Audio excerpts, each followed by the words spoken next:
Please ہماری video کو like کریں، شیئر کریں اور ہمارے چینل کو سبسکرائب کریں۔ بسم اللہ الرحمن الرحیم۔ آج کے پرفتن دور میں میاں بیوی کو اسلام کی یہ بات جاننی چاہیے اور اسے ہی عملی زندگی میں نافذ کرنا چاہیے۔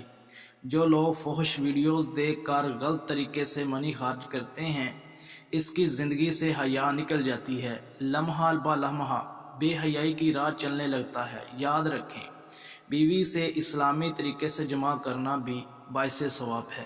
نبی صلی اللہ علیہ وسلم کا فرمان ہے، ترجمہ، اور بیوی سے ہم بستری کرتے ہوئے تمہارے عضو میں صدقہ ہے۔ صحابہ کرام رضوان اللہ علیہم اجمعین نے پوچھا، اے اللہ کے رسول صلی اللہ علیہ وسلم، ہم میں سے کوئی اپنی خواہش پوری کرتا ہے تو کیا اس میں بھی اجر ملتا ہے؟ آپ صلی اللہ علیہ وسلم نے فرمایا، بتاؤ، اگر وہ یہ خواہش حرام جگہ پوری کرتا تو کیا اسے اس سے گناہ نہ ہوتا؟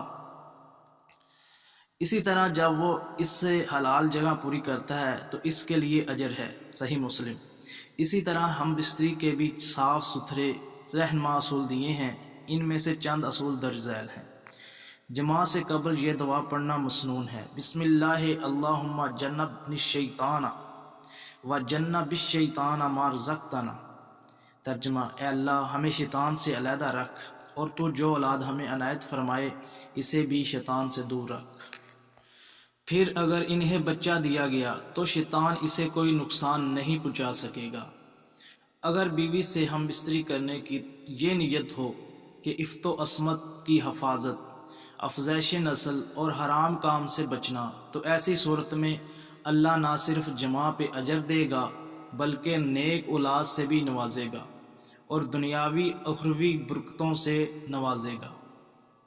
ہم بستری زوجین کے لیے سکون قلب اور راحت جاں ہے، اس لیے ہم بستری سے پہلے شوہر بیوی سے خوش طبعی کی بات کریں اور جماع کے لیے ذہنی طور پر اور جسمانی طور پر راضی کریں۔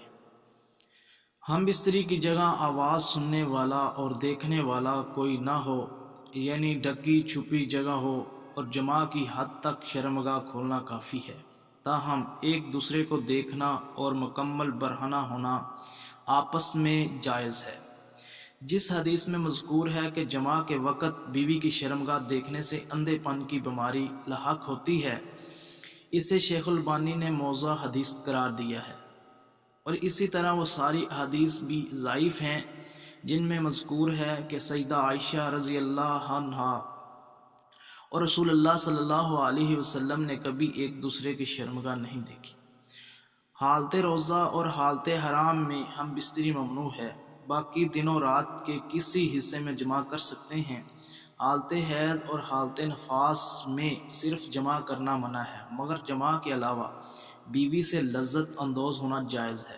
اگر کسی نے حیض کی حالت میں جماع کر لیا تو 1 دینار یا نصف دینار صدقہ کرنا ہوگا، ساتھ ہی اللہ سے سچی توبہ کرے تاکہ آئندہ اللہ کے حکم توڑ کر معصیت کا ارتکاب نہ کرے۔ بیوی کی اگلی شرمگاہ میں جماع کرنا حیض و نفاس سے پاکی کی حالت میں جائز ہے، اور جماع کرنے کے لیے بیوی سے بوس و کنار ہونا، خوش طبعی کرنا، جماع کے لیے تیار کرنے کے واسطے اعضائے بدن باشمول شرمگاہ چھونا یا دیکھنا جائز و حلال ہے۔ پھر اگلی شرمگاہ میں جماع کے لیے جو کیفیت و ہیئت اختیار کی جائے، تمام کیفیات جائز ہیں۔ یاد رہے، جماع کی خواہش بیدار ہونے اور اس کا مطالبہ کرنے پر نہ شوہر بیوی سے انکار کرے اور نہ ہی بیوی شوہر سے انکار کرے۔ شوہر کے لیے بیوی کی شرمگاہ چھونے اور دیکھنے میں کوئی حرج نہیں ہے، لیکن اسے چومنا بے حیائی ہے۔ اسی طرح بیوی کے لیے مرد کی شرمگاہ چھونے اور دیکھنے میں کوئی حرج نہیں ہے، مگر اسے چومنا اور منہ میں داخل کرنا بے حیائی ہے۔ میاں بیوی کا ایک دوسرے سے غیر فطری طریقے سے منی خارج کروانا بھی متعدد جسمانی نقصانات کے ساتھ بے حیا لوگوں کا راستہ اختیار کرنا ہے۔ مومن ہر کام میں حیا کا پہلو مد نظر رکھتا ہے۔ نبی صلی اللہ علیہ وسلم کا فرمان ہے کہ جو شخص اپنی بیوی کی دوبر میں آتا ہے وہ ملعون ہے۔ جہاں تک لوگوں کا یہ خیال کرنا کہ بیوی کی پچھلی شرمگاہ میں جمع کرنے سے نکاح باطل ہو جاتا ہے، سو ایسی بات کی کوئی حقیقت نہیں ہے۔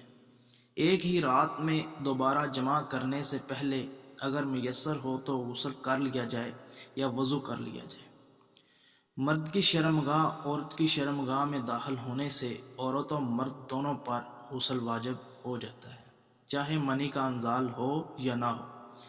اولاد کے درمیان ضرورت کے تحت وقفہ کرنے کی نیت سے ہم بستری کرتے ہوئے منی شرمگاہ کے باہر خارج کرنا جائز ہے۔ میاں بیوی کی خلوت اور جماع کی باتیں لوگوں میں بیان کرنا بے حیائی کی علامت ہے۔ ہم بستری کا طریقہ اور اس سے متعلق چند اصول درج ذیل ہیں۔ یہودیوں کا خیال تھا کہ بیوی کی اگلی شرمگاہ میں پیچھے سے جمع کرنے سے لڑکا بینگا پیدا ہوگا۔ اللہ نے اس خیال کی تردید کرتے ہوئے فرمایا، ترجمہ: تمہاری بیویاں تمہاری کھیتیاں ہیں، لہٰذا تم اپنی کھیتیوں میں جدھر سے چاہو آؤ۔ اس آیت کا مطلب یہ ہے کہ بیوی کی اگلی شرمگاہ میں جس طرح سے چاہیں جمع کر سکتے ہیں۔ شوہر کے لیے بیوی کی اگلی شرمگاہ ہی حلال ہے اور پچھلی شرمگاہ میں وطی کرنا حرام ہے۔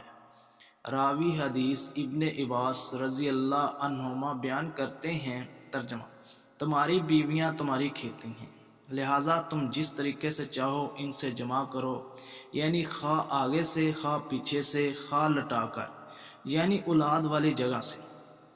ایک دوسری روایت میں ابن عباس ہی سے مروی ہے، ترجمہ: تمہاری بیویاں تمہاری کھیتی ہیں، لہٰذا تم جس طریقے سے چاہو ان سے جمع کرو، خواہ بیوی سے آگے سے صحبت کرو چاہے پیچھے کی طرف سے کرو، مگر پچھلی شرمگاہ سے بچو اور حیض کی حالت میں جمع کرنے سے بچو۔ اگر آپ کو ہماری یہ ویڈیو اچھی لگے پلیز لائک کرے، کمنٹ کرے، شیئر کرے اور ہمارے چینل کو سبسکرائب کرے۔ شکریہ۔